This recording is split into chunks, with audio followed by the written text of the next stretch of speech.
y'all see what we got here today, man. I hope you enjoy, you know, the scary videos lately. You know what I'm saying? It's October, man. Y'all talked about it. Like y'all want to see more scary videos. Man, we gonna give y'all some good shit. Hell yeah. Man. And this is one that you guys highly recommended. Scary True Crime Tic Tac Compilation. We about to get straight right into this video, man. Hey, y'all go ahead and subscribe, like, and leave a comment down below if y'all new to this channel. You feel me? Hey, but let's get right to it. Man, let's hear this, man. The woman in this photo is Barbara Bakeland, a model from the 1960s who slept with her own son in order to turn him straight. When Tony revealed to his parents that he was gay, it didn't exactly align with their morals, so Barbara went out and hired several prostitutes to be with her son. However, this obviously didn't work, so Barbara took it upon herself, saying to her sister, "You know, I could get Tony over his homosexuality if I just took him to bed." Well, she did, and a few years later in 1972, he snapped. Tony stabbed his mother in the heart, killing her instantly, and was sent to a psychiatric hospital to receive therapy. There, he was diagnosed with schizophrenia, and just a few days after his release, he murdered his grandmother and was taken into custody. But on the day of his prison sentence, Tony Bakeland was found dead in his prison cell, having taken his own life with a plastic bag. Tony, this is crazy. I ain't mad at you, but at the same time, this is crazy. Yeah, first of all, what the fuck did I just watch, bro? Bro, in the first half, I'm like, bro, you might as well take that nigga to a strip club or something. Like, nigga, bro, fucking your own son is crazy. Like, what the fuck? Because you don't want him to be gay? That is crazy. Nah, that is the wildest shit I ever heard. That has got to be the craziest shit I've ever heard in my life. That has got to be up there with, like, amongst the craziest shit I've ever heard. This is Twisty the Clown. Alright, bro. He's a disgraced I've seen clown this that will shit. stop at seemingly nothing in order to regain his position as a kids' entertainer. Twisty joined Rusty Westchester's travelling carnival in 1943 and became one of the most popular acts. The other carnival acts, jealous at Twisty's popularity, started spreading rumours that he was a child molester. That rumour ruined his career and Twisty struggled to find any more clown work. Damn. A few years later, he returned home to find out his mother had passed away. Stricken with grief, Twisty blew off his lower jaw with a shotgun in an attempted suicide. He then started wearing a terrifying prosthetic face mask warped into a permanent smile. He then turned into a kidnapper and serial killer, as he attempted to, in his mind, keep children safe from their parents. Shockingly, a series of comic books were published based on the killings of Twisty in the 1950s. It was called Twisty the Clown Chronicles. It looked twisted, though. Keep in mind, these shits are true, bro. Yeah, these are true This guy stories. unalived his roommate over. There was also another clown that was notorious. I've always heard that people do crazy things during the holidays, and this case proves it to be true. Hi, my name is Ethan, and trigger warning, this is a dark case. Arizona police were called to a home in Golden Valley on December 14th where people allegedly heard shooting. When officers arrived at the scene, they discovered 73-year-old Robert Honchell Jr. and his deceased roommate, who I will not be naming just to give respect to the family. Detectives learned that Robert was involved in this unaliving, as him and his roommate had gone into an argument the day prior, and then when his roommate went to sleep, that is where he took the opportunity to shoot him. And like I said at the beginning, the argument was over a damaged microwave. Being that the case is so new, he has not received any charges just because they're all up in the air, but if I had to guess, he'll probably receive at least first-degree murder. Killing a nigga over a microwave. That's crazy. Did something like that happen recently? This case's twist will shock you. On the evening of 2014, Sarah Sands had downed 2 bottles of wine, put on a hoodie, and left her apartment carrying a knife. She then walked to a 77-year-old man's house named Michael Plesty and took his life. She then walked back to her house and gave herself up to the police. But why did she do it? Turns out that man's name wasn't Michael Plesty. He had legally changed it through a secret loophole in the law, which allows you to do so when applying for a new passport. Because he was actually on the SO list for messing with children. And it turns out he had lured her 3 sons into his apartment. 12-year-old Bradley and the 11-year-old twins Alfie and Reese. Oh, and Essie. fuck no. In court, Sarah claimed that she will never be able to take the nightmares that happen to her boys away from them when they're screaming at night. She got 7.5 years, and now that she's out, she fights the law, campaigning to stop other offenders from changing their name through that same loophole. Did you see the secret question I hid in this video? What? Nah, she a G. Man, fuck that secret question, nigga. What are some of the craziest things people have She a G. I mean, that's crazy. I do the same motherfucking thing. Took that 7 years like a G, nigga. Nigga, God, bro, what? In a heartbeat for my kid, nigga, what? Yeah. 3 sons? You did that? Oh, nigga, I'm doing more than that. I might torture the nigga. And then kill him. An excruciating death. Might get his brothers and sisters too. The same way he got my sons. Each one of them got like you gotta pay me back. Each one of them, one life ain't enough. Now, so you gotta cut the nutsack off. Nigga, first. no, fuck the nutsack. So Nigga, that's just one thing. You got 2 other kids that, you know what I'm saying, I gotta get back. So, and you got family members? Shit, I got them. You know what I'm saying? Nigga said the whole family tree. Nigga, whatever family members you got or whoever you love, nigga, you gotta get it too. That's true. What are some of the craziest things people have confessed to at the end of their lives? In this series, I'm sharing some of the craziest ones I found. And I cover all sorts of spooky and true crime stuff, so follow along. So in 2004, Geraldine Kelly was dying of cancer. Her daughter was there by her side, but this was particularly hard on her daughter, because her father, Geraldine's husband, had passed away in a motor vehicle accident years prior. Or at least, that's what Geraldine had told everyone. Mm-hmm. A few days before Geraldine passed away, she tells her daughter that she lied about how her husband died. Mm. He didn't die in an accident. Geraldine had killed him. Damn. And not only that, but she was keeping his body in a freezer in a storage unit. Like a fucking so stupid ass. Right away, why would you sure do that? Enough, he's in an unplugged freezer that was taped shut. Geraldine claimed that she had been a victim of abuse, but she passed away a few days later, along with any information she had on this case. Damn. Definitely. Photos with disturbing backstories.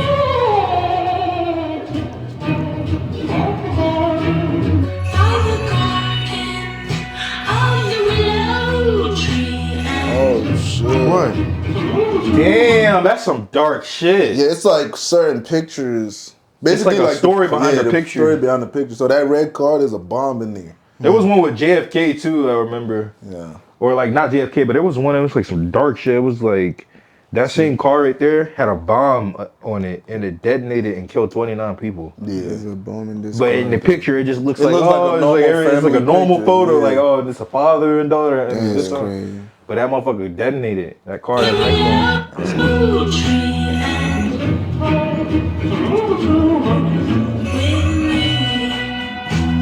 These are Jewish children. Walking to their death. Oh Yeah. my Oh, God. The gas chamber shit.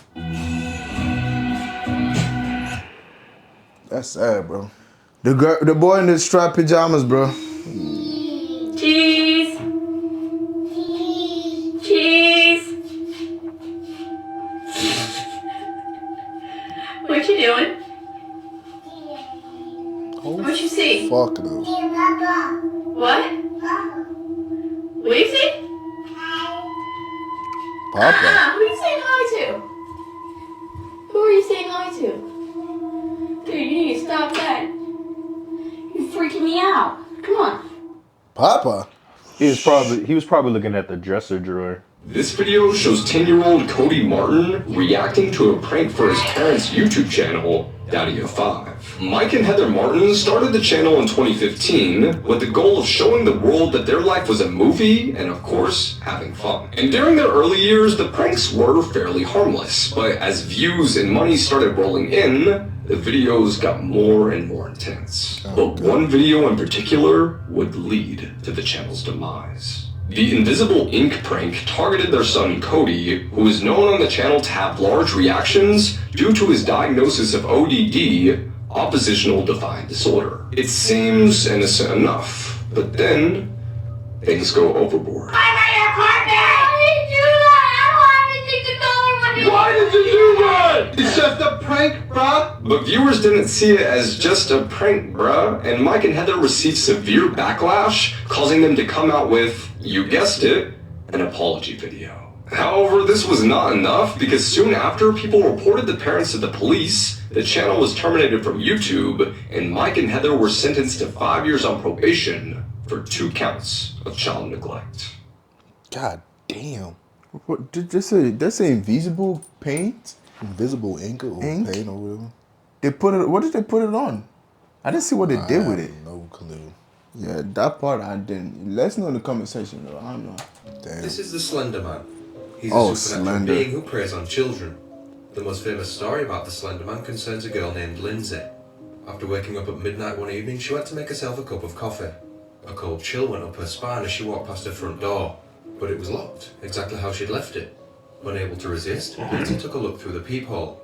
She saw nothing but darkness, which is to be expected in the middle of the night. That all changed when she blinked and saw a shape in the distance.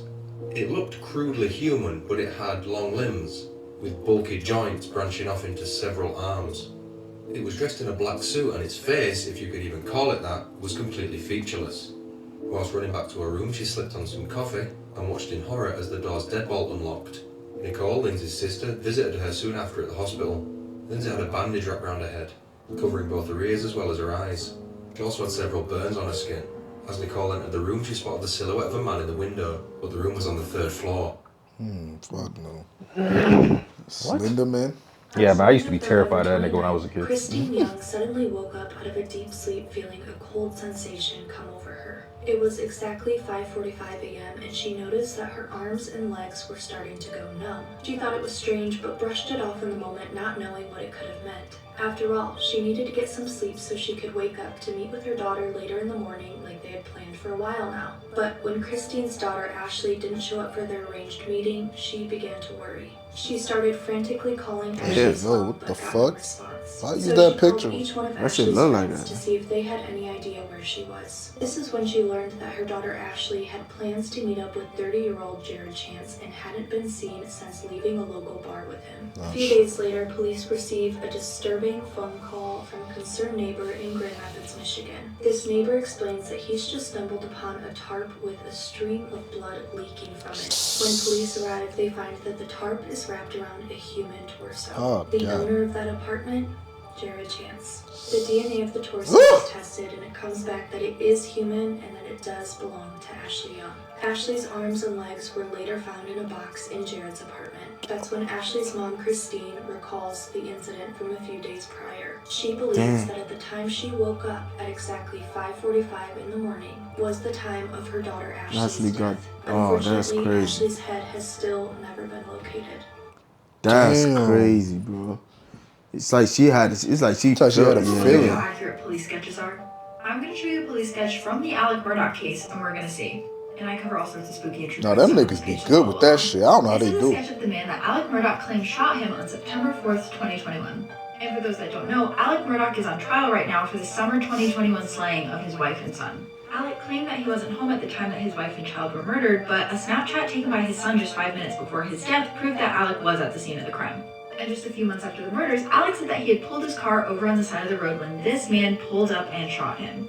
But this man doesn't exist. Alec completely fabricated the description of the man for police. Alec was actually shot, but what happened was he hired this man to do it. And the reasoning behind it is wild. Alec claimed that he couldn't handle the loss of his wife and son, so he hired this man to take his life. And that way too, if he lost his life, his other son would get the $10 million life insurance policy on him. But Alec had been writing that man checks for small amounts for the months leading up to the event. That man was a handyman on the Murdaugh property, but what Alec was trying to do, it's believed, was make him look like he was Alec's drug dealer. And that way, if he shot Alec, it would also look like that was the man that shot his wife and son. So we'll never know how accurate the police sketch is because this man is not real. But if you're following the case, what do you think? I think that shit's on Netflix, bro. The Murdoch family or some shit like that. Fresh is about a guy who holds women captive so he can sell their meat on the black market. But did you know that What? something similar actually happened In real Nigeria? life? And About it's that. actually so much scarier. That's where I was born, In bro. Utah, That's my Nigeria, city, bro. A motorcycle taxi driver went missing. His fellow taxi drivers went to the police, but they weren't concerned about his disappearance. On March 22nd, 2014, he called his coworkers from a cell phone he smuggled in. He was scared out of his mind, but managed to describe the place that he and a bunch of other people were trapped in the forest. His friends decided to go looking for him, and what they found can only be described as a body farm. There were bodies everywhere, alive and not. Some bodies were missing limbs, and then some limbs were missing bodies. One woman even said that she was pregnant when she got abducted, but she gave birth while at the facility, and they took the baby and she never saw it again. Damn. It's suspected that the victims of this body farm are being used for the black market. Yeah. And many local news outlets speculated that they were going to be used for rituals. And as if that wasn't scary enough, this is technically unsolved. This is an old story, bro. This is the Ajale. Ajale. It's called Ajale. It's like they capture people. That was around the time. This is like old story. I don't know if it's still going on, but this was like around the time when I was young. Remember when I told you I almost got kidnapped in school, bro? That's how they capture people and they take them away and use them for rituals. They use them for like money rituals. They sell their body parts and their blood and they use it for like money rituals. They capture a lot of people. And there's this guy, he has this show. The show is called Incombe. which means that there is something, like something is going on in this world. And I forgot his name, but he's kind of like a friend of our dad. But he always exposes people. He would do like, you know, those people that you always go do research and go to like dangerous places to try to like, you know, gain information and expose. Yeah, that's what journalist, he did. But he was more like he was like a powerful nigga, like a detective. Yeah, but he's like magic, got magic, he got like, this magic power and all this stuff. But he ended up dying though. He ended up dying, but he was the one exposing all of their secrets, bro. Like he would tell, oh, there's this ajale. They call it ajale, which means underground. It's like underground captivity, like in like the woods type shit. And this underground that's like, you know those videos that you watch on YouTube where these kids will spend like months building like a whole house and shit under the ground, and then you can see how they like do it and all that. Yeah, that's how they building shits, bro. Under the ground, and they will have people in there captive, bro. I remember the story about the lady that she was pregnant and she had a baby. They took it away from her, and then they took it for money ritual. Damn, bro. Yeah, and it's crazy because shit like this is probably still going on. Yeah, I won't be surprised if it's still going on. The economy is so bad, like they don't even pay attention to shit like this, bro. That could have been me, bro. I could have been that one that got killed back then, bro. To be used for rituals. Yeah. And as if that wasn't scary enough, this is technically unsolved. When the farm was raided, none of the operators were there, and the investigation didn't make much progress. And something about the Nigerian police being unbothered at the taxi drivers, but they don't care, just bro. seems fishy to me. But in 2021, Oyo State authorities arrested a suspected human body parts merchant. 40-year-old Mutu Abdul Rashid was caught with freshly cut hands from an unknown person and other body parts. It seems like he's part of a gang that takes body parts from people to be sold to affluent individuals to be used for ritualistic purposes. Yeah. And it seems like he was one of the people who was doing the dirty work when it came to buying and selling human body parts. And to speak more about the hold that this organization has, the leader of the squad that arrested them said that he's facing tremendous pressure to release this man. I don't know about you guys, but this stuff is scarier than any horror movie. Because it has to do with juju. Because it has to do with juju. Is it all not that team, bro? You're messing with juju. You messing with black magic, bro. Because it's real, bro. That shit's different, bro. I tell you, bro. That shit's different. But they also call like some taxi driver or bus driver. They call them One Chance. One Chance. You remember One Chance? They even made a movie on that shit. Y'all can type in, look up the movie called One Chance. It's a Nigerian movie, One Chance. Go watch that movie. You would. Yeah. Yeah, I don't remember. But you be praying you don't get, because you know how you can catch an Uber, wherever? Your Uber could be a one chance, bro. Really. Like, people don't really have cars. They just take taxi, bus, and all that shit. Transport. It's sad, bro. You can't do shit.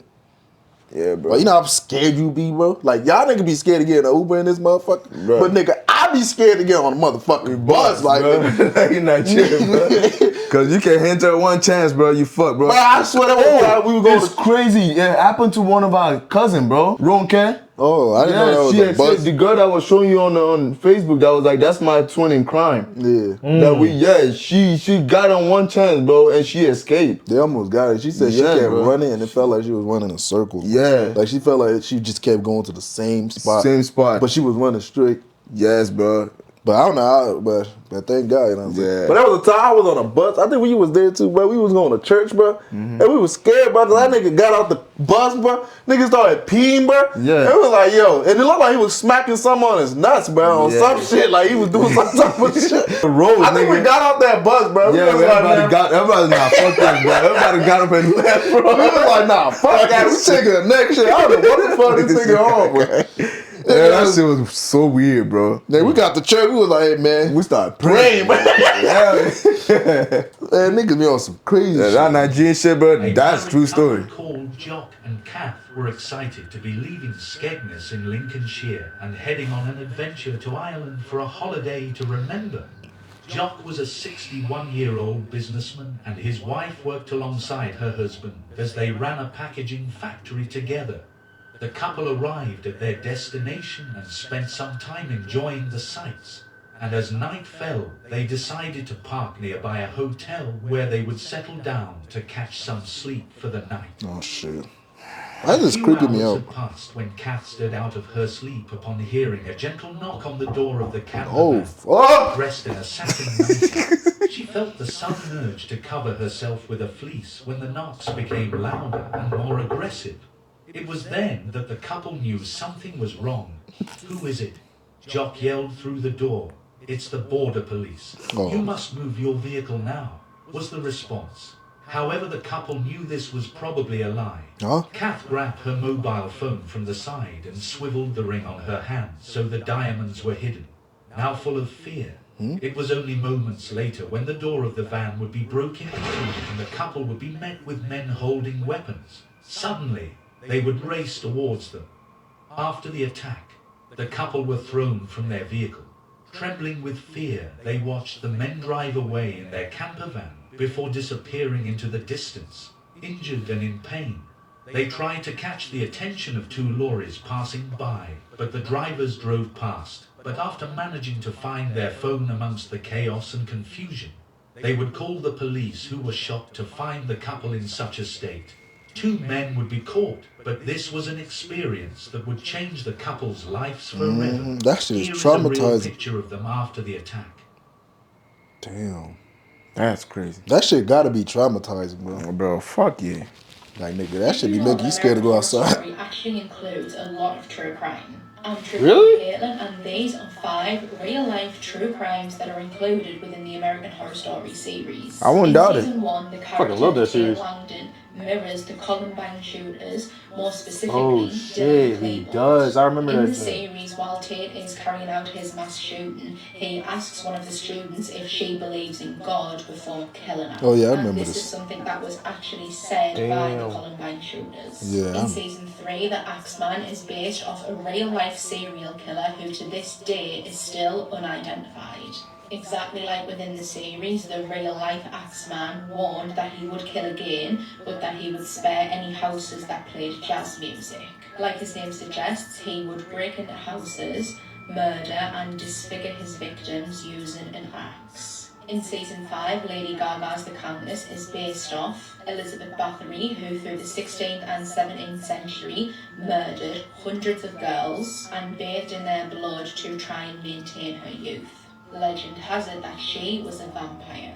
In season 11, it is likely that Mr. Whiteley is based off Richard Rogers, who was a gay serial killer working as a nurse. He murdered and dismembered at least 2 gay men, often going to scope out his victims from piano bars. Sound like Jeffrey Dahmer to me. Just like in the series, Robert Another drugged Jeffrey and then Dahmer. dumped one of his victims, just like Mr. Whiteley done to Gino. In season 2, Dr. Arden is based off of Joseph Mengele, who was a physician at Auschwitz. They both performed disgusting and deadly experiments. What we saw from Dr. Arden in the series was horrible, but it was nothing compared to what this monster done in real life. And that is only a few. Comment down below if you Yeah, I never watched that Columbine show. shooting shit. You know they have like a whole ass video on YouTube on that shit, like a whole the whole ass thing playing out. Wasn't it like in a college or some shit? No, it was in a high school. Hold on, let's Oh, turn he on was the a light certain first. school. Yeah, turn the light. I'm fucking scared. Fuck that. But they have the actual video of them niggas shooting. Yeah, I remember seeing that It's shit. on YouTube. Are you sure it was a high school? I said it was like No, a it was high college, school. bro. It was a high school. What Columbine is- High School. I think it was in Colorado. They was like niggas was asking if niggas believe. Remember, like it would ask you if you believe in God. They made a movie on it. and but if you said yeah, they would just kill your ass or some shit. yeah, they made an actual movie on it, but you can actually Yeah, I saw watch, like the people was running out of cam the shit. footage like, from the schools, because the school had the cameras on, and bro, you could literally just see him. Everything is just normal. A bunch of kids is walking, and out of nowhere, niggas just start running. And shit. Yeah, it's like you don't even run hear out them. of school, right? Yeah, I mean, kids are just running in the hallway. Bro, I'm not surprised, bro, of most of these horror movies, bro, that we watching in the state, bro. They definitely takes the shit out of it. Hell yeah, bro. Nigga, Jeffrey Dahmer, for example, bro. Nigga, even though that's not a horror movie, nigga, that's still, I still see that as a horror movie, nigga. Shit happened in real life, nigga. That was based on a real ass nigga, though. Yes, Like, bro. But all the scary shit, they're not gonna tell you based on real life because they want to make money and say, oh, it's just a scary video. because they don't want you to have a different idea about what this shit's really about. Yeah. They just want you to see it as it's just an entertainment. Nah, nigga, niggas really killing niggas for some real shit. And then you take that and put it into context and then try to make a movie out of that shit. That's crazy, bro. That shit is crazy. The fact that we watch, like, we don't want shit to happen to us, but we watch scary shit that's happening as an entertainment. Yeah, as an entertainment. Like, but if you even think about it, bro, like, that shit is crazy as fuck. You gotta understand, humans still have that barbaric sense in them. Like, every human has like a barbarian like ass. Like, even if it's tiny, even if it's just thoughts, like we all have barbaric actions. Yeah. I think it's just the fact that we know it's fake, so it's like we just. Yeah, I mean that's what I'm saying. Like they want to portray it as, but they it's still fake. like it. What if it wasn't fake? That's what I'm saying. That's the thing. People like seeing. Yeah, that is true. It's like they yeah, like. you know, like the Colosseum, like the Rome, shit that's in Rome, but like that shit used to be like a fucking a place where niggas would just like warriors would come and battle and fight each other in real life. Like niggas actually dying in real life. Yeah, niggas come watch that shit. Now it's like a whole nice. Now it's more of like a playful way. But nigga, in reality, bro, if we were still like old times and it was normalized, bro, niggas would enjoy seeing actual niggas die. Bro. Yeah. The shit at the zoo, bro. Like, you got all these crazy ass animals that will fuck you up if you open that damn door. But we go over there like, oh my god. Oh my god, that monkey, but that motherfucker would destroy your shit. Oh my god, that gorilla, bro. That motherfucker, if he got the chance, he would wrap them fat ass fingers around your neck and kill your shit. Pound on your shit. Oh my god, a fucking lion. Oh my god, it's so cool. Look, baby, it's a lion. But you would not have your baby around no fucking lion if there was no cage. Like we all know this shit, bro. Like, we not dumb, bro. We're human. Like, nigga, we if there was no such thing as laws, bro, the purge would be a normal fucking thing. Right. I never thought at some point in my life there's gonna be a video I'm gonna react to that's gonna actually speak on what really happened in Nigeria, bro. Yeah, and that me is sitting here and actually knowing that shit was real, I experienced that shit. Sure. You know what I'm saying? Like, it's crazy, bro. I used to listen to Incumbent like every day. Incumbent. That nigga start talking about everything that happened, bro. That should be fun to listen. We would turn on the radio and just. But y'all do some more research on Nigeria, bro. Yeah, like I said, go check out that movie. It's called One Chance. That shit you will crazy, see, bro. Shit crazy, bro. Hey, man, but that's it for this video, man. We hope you guys enjoyed. We'll see you on the next one. Don't forget to like, share, subscribe if you're new. God loves you, God bless you, and Weezy out of here.